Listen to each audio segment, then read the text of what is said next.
ಮನುಷ್ಯ ಹುಟ್ಟಿದ ಮೇಲೆ ಸಾಯೋದು ಖಚಿತ. ಎಲ್ಲರಿಗೂ ಕೂಡ ಅವರವರ ಟೈಮಲ್ಲಿ ಸಾವು ಬಂದೇ ಬರ್ತದೆ.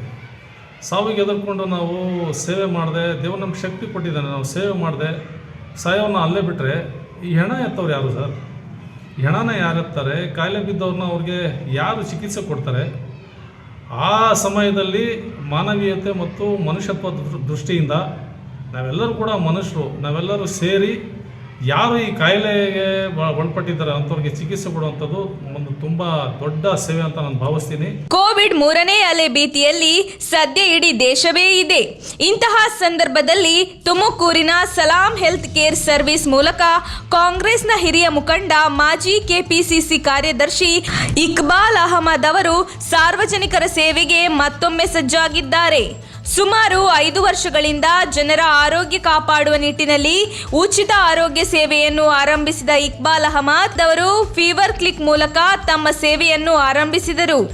ಕೋವಿಡ್ ಮೊದಲ ಹಾಗೂ 2ನೇ ಅಲೆಯ ಸಂದರ್ಭದಲ್ಲಿ ಅನುಭವಿ 7 ಮಂದಿ ವೈದ್ಯರು ಹಾಗೂ ಸರ್ಕಾರಿ ಸೇವೆ ಸಲ್ಲಿಸಿ ನಿವೃತ್ತರಾದ ನರ್ಸ್ಗಳ ನೇಮಕ ಮಾಡಿಕೊಳ್ಳುವ ಮೂಲಕ ತುಮಕೂರು ಜಿಲ್ಲಾಡಳಿತದ ಆದೇಶವನ್ನು ಪಡೆದು ಆಗಿನ ಜಿಲ್ಲಾ ಆರೋಗ್ಯಾಧಿಕಾರಿ ಡಾಕ್ಟರ್ ವೀರಭದ್ರಯ್ಯನವರ ಆದೇಶದಂತೆ 30 ಜನ ಕೊರೋನಾ ವಾರಿಯರ್ಸ್ಗಳಿಗೆ ಕೋವಿಡ್ ಸೋಂಕಿತರ ಆರೈಕೆ ಮತ್ತು ತರಬೇತಿ ನೀಡಿ ಸಲಾಂ ಹೆಲ್ತ್ ಕೇರ್ ಸರ್ವಿಸ್ ಮೂಲಕ ಕೋವಿಡ್ ಸೋಂಕಿತರ ಆರೈಕೆ ಮಾಡಿದ್ದು ಸಾಕಷ್ಟು ಸಂಖ್ಯೆಯ ಜನರು ಇಲ್ಲಿ ಗುಣಮುಖರಾಗಿ ಹೋಗಿದ್ದರು.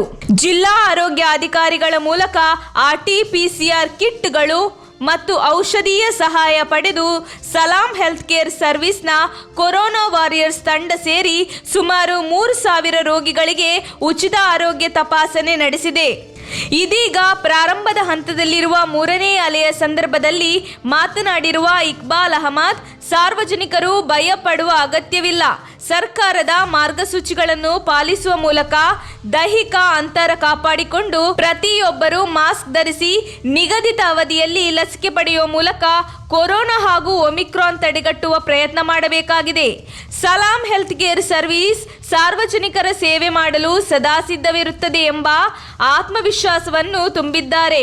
ಸಲಾಂ ಹೆಲ್ತ್ ಕೇರ್ ಸರ್ವಿಸ್ ಸಾರ್ವಜನಿಕರ ಸೇವೆ ಮಾಡಲು ಸದಾ ಸಿದ್ಧವಿರುತ್ತದೆ ಎಂದು ಆತ್ಮವಿಶ್ವಾಸ ತುಂಬಿದ್ದಾರೆ. ಸಲಾಂ ಹೆಲ್ತ್ ಕೇರ್ ಸರ್ವಿಸ್ ಯಾರಿಂದಲೂ ಯಾವುದೇ ರೀತಿಯ ದೇಣಿಗೆ ಪಡೆದು ಸೇವೆ ಮಾಡಲು ಬಯಸುವುದಿಲ್ಲ. ಉಚಿತವಾಗಿ ಆರೋಗ್ಯ ಸೇವೆಯನ್ನು ಮಾಡುವುದು ಈ ಸಂಸ್ಥೆಯ ಧ್ಯೇಯವಾಗಿದೆ. ಇದರ ಉಪಯೋಗವನ್ನು ಬಡವರು, ನಿರ್ಗತಿಕರು, ಅಸಹಾಯಕ ವರ್ಗದ ಜನಸಾಮಾನ್ಯರು ಪಡೆದುಕೊಳ್ಳುವಂತೆ ಅವರು ಮನವಿ ಮಾಡಿಕೊಂಡಿದ್ದಾರೆ. ನಮ್ಮ ಸಲಾಂ ಹೆಲ್ತ್ ಸರ್ವಿಸಸ್ ವತಿಯಿಂದ ಸುಮಾರು 7 ಜನ ವೈದ್ಯರುಗಳು ಮತ್ತು ಸರ್ಕಾರಿ ಆಸ್ಪತ್ರೆಯಲ್ಲಿ ಸೇವೆ ಸಲ್ಲಿಸಿದಂಥ ನರ್ಸ್ಗಳು, ರಿಟೈರ್ಡ್ ನರ್ಸು, ನಿವೃತ್ತಿಯಾಗಿರ್ತವರು ಅಂಥವರು, ಮತ್ತು ನಾವುಗಳು ಜಿಲ್ಲಾ ಆಸ್ಪತ್ರೆಯಲ್ಲಿ ನಮ್ಮ ಜಿಲ್ಲಾ ಸರ್ಜನ್ ವೀರಭದ್ರ ಅವರು ಏನಿದ್ರು ಅವ್ರ ಹತ್ರ ಮನವಿ ಮಾಡಿಕೊಂಡು 30 ಜನ ವಾಲಂಟಿಯರ್ಸ್ಗೆ ಅವ್ರ ಕಡೆಯಿಂದ ಜಿಲ್ಲಾ ಆಸ್ಪತ್ರೆಯ ಸಭಾಂಗಣದಲ್ಲೇ ತರಬೇತಿ ಕೊಡಿಸಿದ್ರು. ಅಂಥವ್ರನ್ನೆಲ್ಲ ಉಪಯೋಗಿಸ್ಕೊಂಡು ಜಿಲ್ಲಾ ಆರೋಗ್ಯಾಧಿಕಾರಿಗಳ ವತಿಯಿಂದ RT-PCR ಕಿಟ್ಗಳನ್ನ ಪಡ್ಕೊಂಡು ಮತ್ತು ಔಷಧಿಗಳನ್ನ ಕೂಡ ಪಡ್ಕೊಂಡು ನಮ್ಮ ಈ ಖಾಸಗಿ ವೈದ್ಯರ ಸೇವೆ ಮತ್ತು ನಮ್ಮ ವಾಲಂಟಿಯರ್ಸ್ಗಳ ಸೇವೆಯ ಜೊತೆ ಸರ್ಕಾರದಿಂದ ಬಂದಂತಹ RT-PCR ಕಿಟ್ ಮತ್ತು RAT ಕಿಟ್ಗಳನ್ನು ಉಪಯೋಗಿಸ್ಕೊಂಡು ಸುಮಾರು 3,000ಕ್ಕೂ ಹೆಚ್ಚು ಜನರಿಗೆ ನಾವು RT-PCRನ ಉಚಿತವಾಗಿ ಸೇವೆ ಸಲ್ಲಿಸಿದ್ದೀವಿ. ಅದರ ಜೊತೆಯಲ್ಲೇ 2ನೇ ಅಲೆಯ ಸಂದರ್ಭದಲ್ಲಿ ಆಸ್ಪತ್ರೆಯನ್ನು ಪ್ರಾರಂಭಿಸಿ ಸುಮಾರು ಜನರು ಏನು ಭಯಭೀತರಾಗಿದ್ದರು ಅಂತ ಆ ಕಷ್ಟಕರ ಕಾಲದಲ್ಲಿ ವೈದ್ಯರುಗಳು ಅವರಿಗೆ ಶಕ್ತಿ ತುಂಬಿ ಕೌನ್ಸಿಲಿಂಗ್ ಮಾಡಿ ಅವರ ಸಂದರ್ಶನ ಪಡ್ಕೊಂಡು ಯಾರಿಗೆ ಕರೋನಾ ಇಲ್ಲ, ಭಯಭೀತರಾಗಿ ಯಾರು ಬಂದಿದ್ರು ಅಂಥವನ್ನೆಲ್ಲ ಇಲ್ಲೇ ನಾವು RT-PCR ಮಾಡಿದ್ದೀವಿ.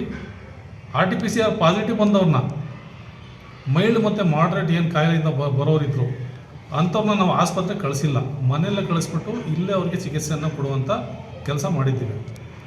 ಅತಿ ಸೀರಿಯಸ್ ಆಗಿ ಬಂದಂತಹ ಪೇಷಂಟ್ಗಳಿಗೆ ಸರ್ಕಾರಿ ಆಸ್ಪತ್ರೆಗೆ ಕಳಿಸ್ಬಿಟ್ಟು ಸರ್ಕಾರಿ ಜಿಲ್ಲಾ ಆಸ್ಪತ್ರೆಯಲ್ಲಿ ನಾವು ಅವ್ರನ್ನ ಅಡ್ಮಿಟ್ ಮಾಡಿಸಿ ಜಿಲ್ಲಾ ಆಸ್ಪತ್ರೆಯಿಂದ ಅವ್ರಿಗೆ ಚಿಕಿತ್ಸೆ ಕೊಡಿಸುವಂಥ ಕಾರ್ಯಕ್ರಮ ಮಾಡಿದ್ದೀವಿ.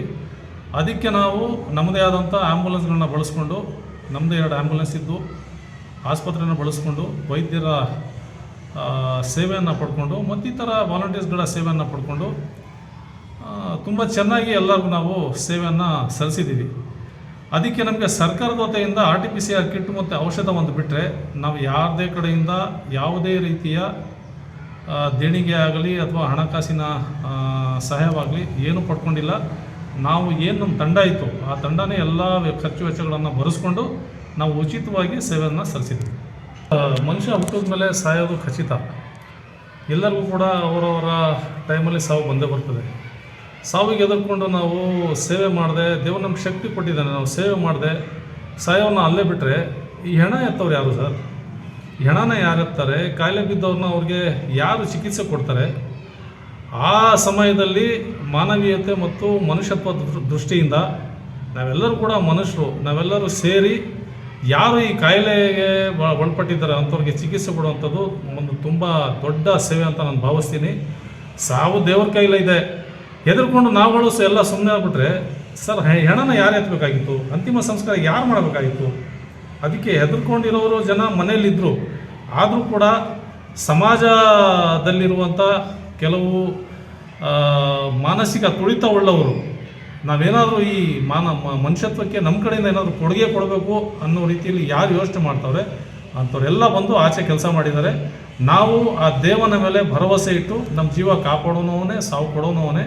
ನಮಗೆ ಸಾವಿದ್ರೆ ಬಂದೇ ಬರ್ತದೆ. ಎಷ್ಟೋ ಜನ ಮನೆಯಲ್ಲಿದ್ದೇ ಸತ್ತಿದ್ದಾರೆ. ನಾವು ಆಚೆ ಬಂದು ಇನ್ನೂ ಸತ್ತಿಲ್ಲ, ದೇವ್ರು ನಮಗೆ ಇನ್ನೂ ಇಟ್ಟಿದ್ದಾನೆ. ಸಾವು ನೋವು ದೇವರ ಕೈಯಲ್ಲಿದೆ. ಅದಕ್ಕೆ ನಾವು ಯಾರು ಕೂಡ ಹೆದರ್ಕೊಳ್ಳುವಂಥ ಅವಶ್ಯಕತೆ ಇಲ್ಲ. ಈ ಕಾಯಿಲೆ ಯಾರಿಗೆ ಬೇಕಾದ್ರೂ ಬರ್ಬೋದು. ಈಗ ಸದೃಢವಾಗಿ ಯಾರಿದ್ದಾರೆ ಸಮಾಜದಲ್ಲಿ, ಆರ್ಥಿಕವಾಗಿ ಯಾರು ಬಲವಾಗಿದ್ದಾರೆ, ಮತ್ತು ಯಾರು ವೈದ್ಯರಿದ್ದಾರೆ ಅಂಥವರೆಲ್ಲ ಸೇರಿಕೊಂಡು ಸೇವೆ ಮಾಡದೇ ಇದ್ದರೆ ನಮ್ಮ ದೇಶದ ನಾಗರಿಕರು ಒಂಥರ ತಬ್ಲಿಗಳಾದಂಗೆ ಆಗ್ತಾರೆ. ಆ ಯೋಚನೆ. ನಮ್ಮ ತುಮಕೂರು ಮಾಧ್ಯಮದ ವಿಶೇಷ ಸುದ್ದಿಗಳನ್ನು ನಿರಂತರವಾಗಿ ಪಡೆದುಕೊಳ್ಳಲು ಚಾನೆಲ್ ಅನ್ನು ಸಬ್ಸ್ಕ್ರೈಬ್ ಮಾಡಿ. ಕ್ಷಣ ಕ್ಷಣದ ಸುದ್ದಿಗಳಿಗಾಗಿ www.nammathumakuru.com ಗೆ ಭೇಟಿ ನೀಡಿ.